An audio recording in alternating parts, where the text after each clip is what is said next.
तो हेलो दोस्तों, विद्या विहार क्लासेस में आपका स्वागत है। आज की इस वीडियो में क्लास 7 क्षेत्रमिति जो परिमाप और क्षेत्रफल है वही लेकर आए हैं। तो चलिए आज की इस वीडियो को स्टार्ट करते हैं। तो हेलो दोस्तों, विद्या विहार क्लासेस में आपका स्वागत है। आज की इस वीडियो में परिमाप और क्षेत्रफल पढ़ाएंगे क्लास 7 का। तो चलिए स्टार्ट करते हैं। सबसे पहले हम पढ़ेंगे परिमाप। परिमाप क्या होता है? तो किसी वस्तु के चारों ओर के किनारे की लंबाई के कुल माप को परिमाप कहते हैं। किसी वस्तु के किनारे की चारों ओर की कुल लंबाई के माप को परिमाप कहते हैं। परिमाप देखिए, समबाहुभुज का परिमाप क्या होगा? समबाहुभुज मतलब होता है जिसकी सभी भुजा क्या हो, बराबर हो। ऐसे बहुत सारे भुज वाले परिमाप क्या होगा? तो उसकी भुजाओं की संख्या गुना एक भुजा की लंबाई, भुजाओं की संख्या गुना एक भुजा की लंबाई। तो चलिए, पहला है समबाहुभुज में वर्ग। वर्ग का परिमाप क्या होगा? 4 गुना भुजा। आप यहाँ पे 4 क्यों लिखे? इसकी भुजा की संख्या कितना है? 4 है। और देखिए भुजा की लंबाई क्या हो गया? एक भुजा की लंबाई यहाँ पर लिखे। आयत का परिमाप क्या होगा? तो 2 इंटू लंबाई प्लस चौड़ाई। अब देखिए आयत में क्या होता है? 2 लंबाई और 2 चौड़ाई।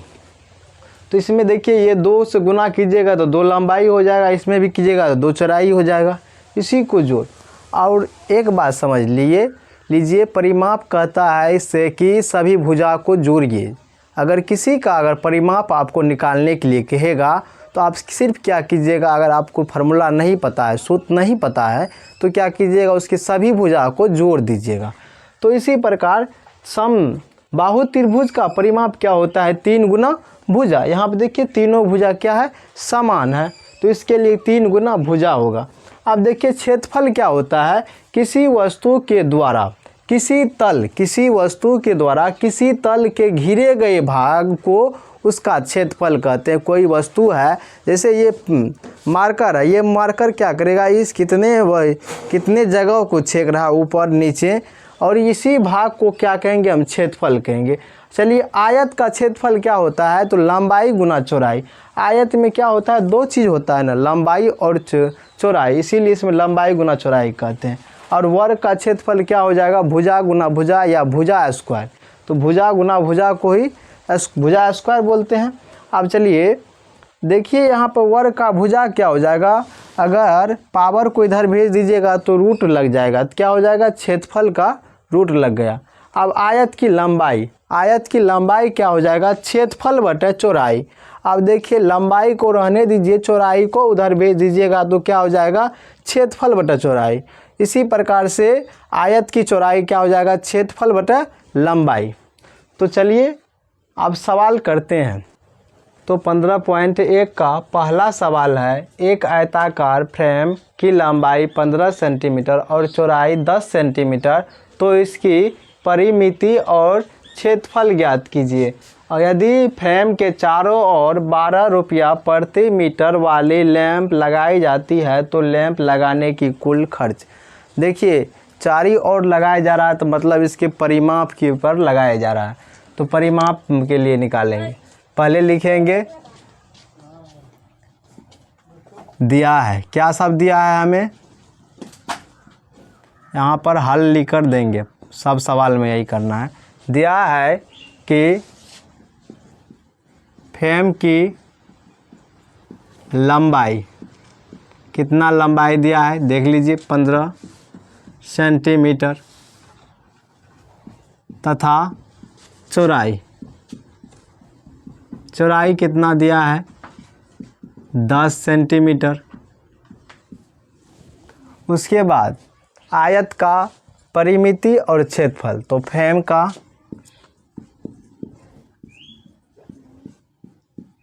परिमिति, ये फ्रेम क्या है? आयत है, इसीलिए आयत का फॉर्मूला लगेगा। तो आयत का परिमाप का फॉर्मूला क्या होता है? 2 इंटू लंबाई प्लस चौड़ाई। अब देखिए इसमें लंबाई कितना है? 15 और चौड़ाई कितना है 10, तो 15 10 कितना हो जाएगा 25, और 25 गुना 2 कितना हो जाएगा 50। आप देखिए यहाँ पर हम निकाल लेते हैं कि फ्रेम का क्षेत्रफल,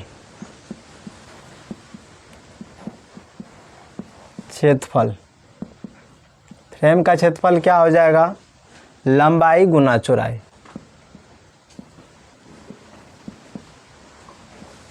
गुना चौड़ाई। तो लंबाई कितना है 15 और चौड़ाई है 10, गुना कीजिएगा 150 सेंटीमीटर स्क्वायर हो जाएगा, ये सेंटीमीटर। तो देखिए उसके बाद कर रहा है फ्रेम के चारों ओर, तो फ्रेम के चारों मतलब परिमाप, पूरे परिमाप में लगाएगा। तो देखिए कितना परिमाप है, तो 50 सेंटीमीटर, ये मीटर में मैंने बोल रहा है, प्रति मीटर वाले, तो इसको क्या करेंगे, सेंटीमीटर को मीटर में बदलेंगे या मीटर को सेंटीमीटर में बदलेंगे। तो देखिए इसको अगर मीटर में बदलते हैं तो क्या होता है, 100 सेंटीमीटर बराबर 1 मीटर होता है। इसीलिए 1 सेंटीमीटर बराबर कितना हो जाएगा, 1/100 मीटर। तो 50 मतलब 1/2, 50 सेंटीमीटर बराबर 1/2 मीटर, या आप कहें तो 0.5 मीटर, मतलब आधा मीटर। कह रहा है कि 1 मीटर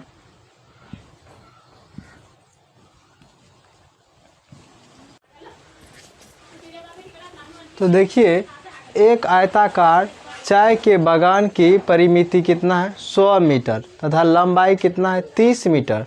तो चौड़ाई ज्ञात कीजिए। दिया है कि आयत की परिमिति कितना है 100 मीटर, लंबाई कितना है 30 मीटर। तो आयत की परिमिति का फॉर्मूला क्या होता है, 2 × लंबाई प्लस चौड़ाई। अब देखिए आयत की परिमिति की जगह 100 मीटर हो जाएगा और यहाँ पर लंबाई की जगह 30 मीटर हो जाएगा, गुना कीजिएगा तो 60, 2 चौड़ाई हो जाएगा। ये प्लस में इधर चले आएगा तो माइनस में घटकर 40 हो जाएगा और यहाँ पर 2 चौड़ाई हो जाएगा। 2 गुना में है, इधर भेज दीजिएगा तो भागा में यह कट जाएगा 20, चौड़ाई कितना निकल आएगा 20 निकल आएगा। 3 एक वर्गाकार मैदान का क्षेत्रफल 144 वर्ग मीटर है, तो इस मैदान की परिमिति ज्ञात करना है। देखिए पहले लिखेंगे वर्ग का क्षेत्रफल, तो वर्ग का क्षेत्रफल क्या होता है,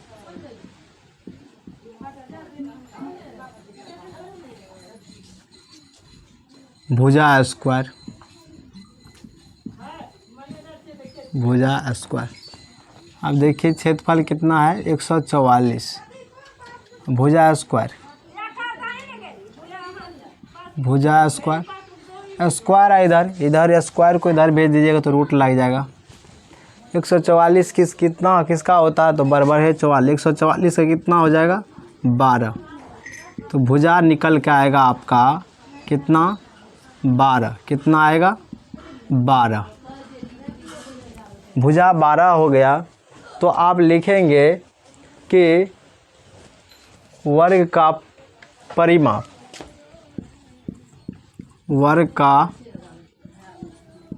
परिमिति या परिमाप क्या हो जाएगा 4 गुना भुजा। अब देखो 4 भुजा कितना है 12,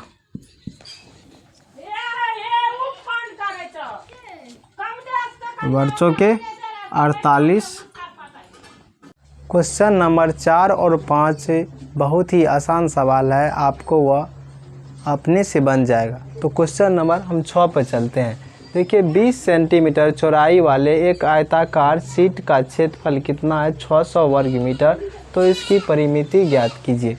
देखिए हमको क्षेत्रफल और चौड़ाई दिया गया है तो इससे हम लंबाई पता कर लेंगे और लंबाई पता करने के बाद हम उसकी परिमिति ज्ञात कर लेंगे। तो लिखेंगे आयत, सबसे पहले सॉल्व करके लिखिए, सॉल्व या हल लिखेंगे। दिया है क्या, आयत का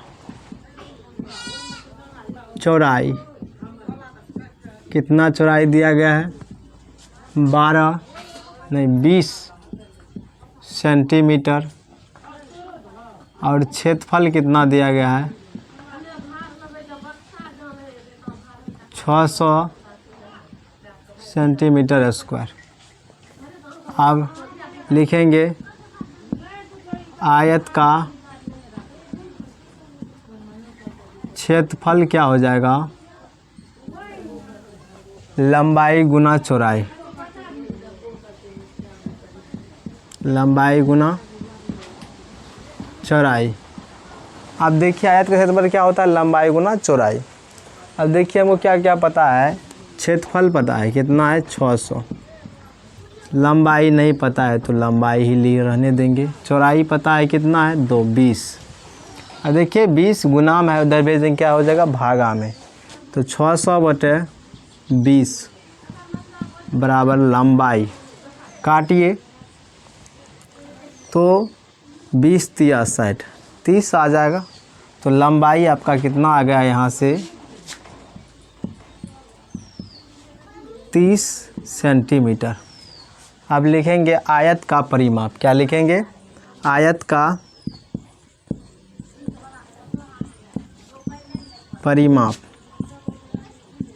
या परिमिति क्या होता है, 2 इंटू लंबाई प्लस चौड़ाई। अब देखिए लंबाई कितना है 30, चौड़ाई कितना है 20, तो कितना हो जाएगा 30×20 50, और देखिए 50 में 200 गुना कीजिए कितना हो जाएगा 100 सेंटीमीटर। इसका परिमाप भी कितना हो जाएगा 100 सेंटीमीटर। तो देखिए क्वेश्चन नंबर 7 कह रहा है 6 मीटर और 4 मीटर माप वाली एक दीवार में 3 मीटर और 2 मीटर माप वाली एक दरवाज़ा का एक चौखट लगाया जाना है। यदि 1 वर्ग मीटर दीवार पर पेंट करने का खर्च 3 रुपया 50 पैसा हो तो पूरी दीवार पर पेंट करने का खर्च क्या होगा, ज्ञात करना है। तो देखिए पहले लिखेंगे दीवार का क्षेत्रफल,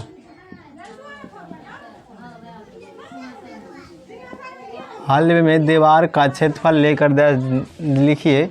तो देखिए दीवार क्या है 3/2, लंबाई 3 है और चौड़ाई कितना है 2, तो लंबाई गुना चौड़ाई 3 गुना 2 कितना हो जाएगा 6 वर्ग मीटर स्क्वायर।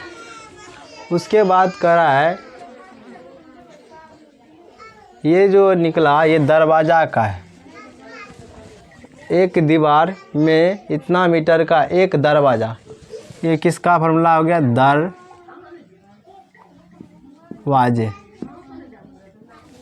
तो लिखेंगे दरवाजे का क्षेत्रफल तो क्या होता है लंबाई गुना चौड़ाई, तो 2 गुना 3 गुना 2 कितना हो जाएगा 6 मीटर स्क्वायर। उसके बाद लिखेंगे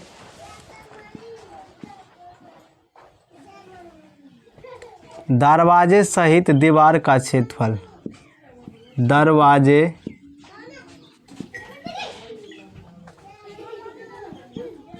सहित दीवार का क्षेत्रफल,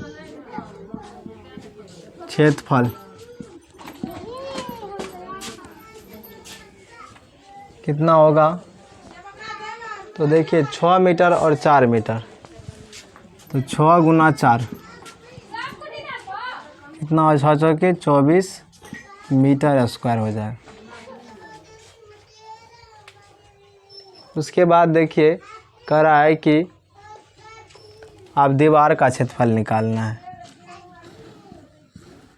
दीवार का क्षेत्रफल,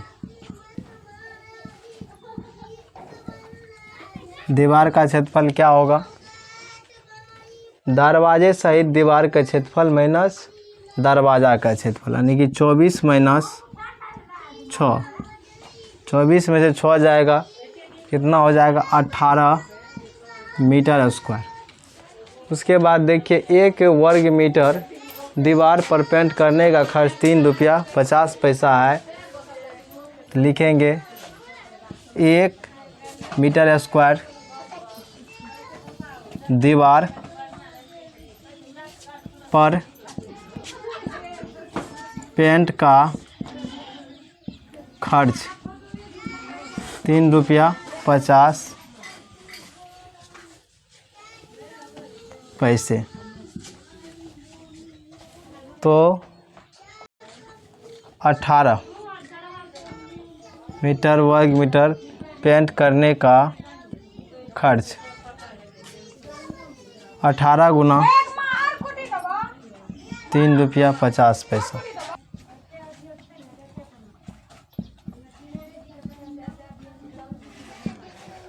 देखिएगा गुना करके निकलेगा 63 रुपया। कितना निकलेगा 63 रुपया। आपका आंसर हो गया 63।